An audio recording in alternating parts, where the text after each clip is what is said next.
کیا آپ تصور کر سکتے ہیں اگر آپ رات کی تاریکی میں اللہ کے حضور نماز پڑھ رہے ہوں اور اچانک ایک تیر آ کر آپ کے جسم میں پیوست ہو جائے تو کیا آپ فوراً نماز توڑ دیں گے؟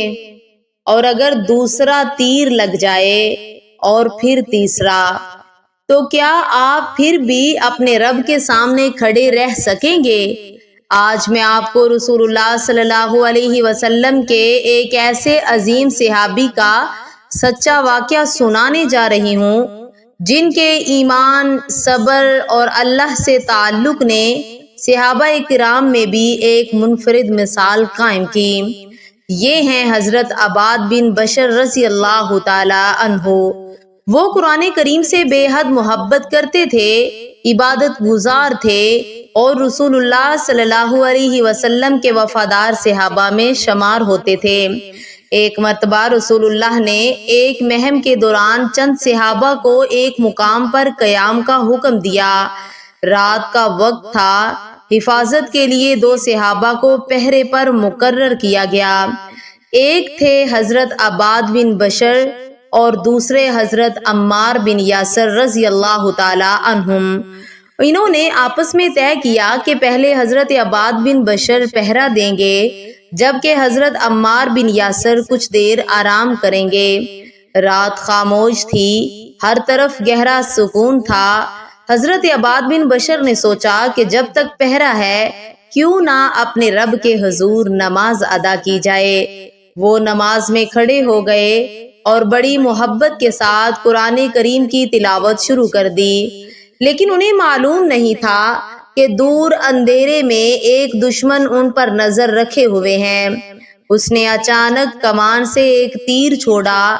تیر آ کر حضرت عباد بن بشر رضی اللہ تعالی عنہ کے جسم میں لگا۔ شدید تکلیف ہوئی، لیکن انہوں نے خاموشی سے تیر نکالا اور اپنی نماز جاری رکھی۔ دشمن حیران رہ گیا، اس نے دوسرا تیر چلایا، وہ بھی آ کر لگا۔ حضرت عباد بن بشر نے پھر اسے نکال دیا، مگر ان کی زبان پر قرآن کی تلاوت جاری رہی۔ دشمن کو یقین نہ آیا، اس نے تیسرا تیر بھی چھوڑ دیا اور اس مرتبہ خون زیادہ بہنے لگا۔ 3 تیر لگ چکے تھے۔ حضرت عباد بن بشر کا جسم خون سے تر ہو چکا تھا، لیکن وہ پھر بھی نماز میں کھڑے رہے۔ جب انہوں نے اپنی نماز مکمل کر لی تو حضرت عمار بن یاسر کو جگایا۔ حضرت عمار نے انہیں اس حالت میں دیکھا تو گھبرا گئے۔ انہوں نے فرمایا، جب پہلا تیر لگا تھا تو مجھے اسی وقت کیوں نہ جگایا؟ حضرت عباد بن بشر نے نہایت سکون سے جواب دیا، میں قرآن کریم کی ایک سورت پڑھ رہا تھا اور میرا دل نہیں چاہا کہ اسے درمیان میں چھوڑ دوں۔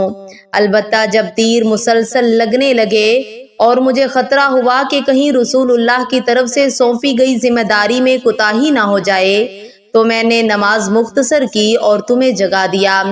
یہ الفاظ ایک ایسے انسان کے تھے جس کے نزدیک اللہ تعالیٰ سے تعلق ہر تکلیف سے بڑھ کر تھا، جس کے جسم سے خون بہہ رہا تھا لیکن اس کے دل میں قرآن کی محبت کم نہ ہوئی، اور جس نے اپنی عبادت کے ساتھ ساتھ اپنی ذمہ داری کو بھی فراموش نہیں کیا۔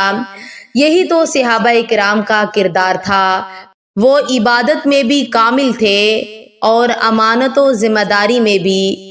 حضرت عباد بن بشر کا یہ واقعہ ہمیں سکھاتا ہے کہ جب دل اللہ تعالیٰ کی محبت سے بھر جائے تو دنیا کی بڑی سے بڑی تکلیف بھی انسان کو اپنے رب سے غافل نہیں کر سکتی۔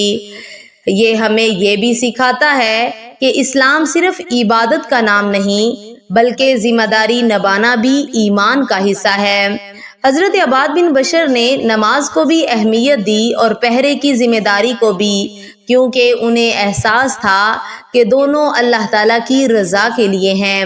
اللہ تعالیٰ ہمیں بھی قرآن کریم سے ایسی محبت، عبادت میں ایسا اخلاص اور اپنی ذمہ داریوں کو اسی امانت داری کے ساتھ ادا کرنے کی توفیق عطا فرمائے۔ آمین۔